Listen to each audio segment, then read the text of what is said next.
বর্তমান সরকার অনেকে বলে খাম্বা সরকার অথবা ভোট চুরির সরকার, ইঞ্জিনিয়ারিং সরকার।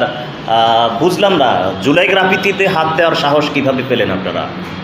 জুলাই গ্রাফিতিতে মোছার জন্য এত মরিয়া হয়ে উঠে পড়ে লেগেছেন কেন আপনারা? বুঝলাম না তো।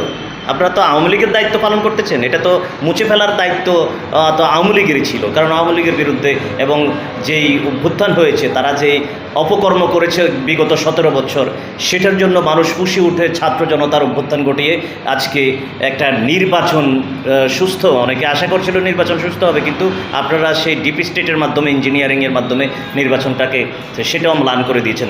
আপনাদের তো চিন্তা থাকা উচিত ছিল, আপনারা যে অপকর্ম করে ভোটে গিয়েছিলেন এবং বিগত বিনা ভোটের থেকে আপনারা শিক্ষা নেবেন, সেটাও করলেন না। তো আপনাদের চিন্তা থাকা উচিত ছিল, আপনাদের ভয় থাকা উচিত ছিল যে আপনারা বিনা ভোট বা ভোটকে ইঞ্জিনিয়ারিংয়ের মাধ্যমে, ডিপ স্টেটের মাধ্যমে আপনারা সরকার গঠন করেছেন।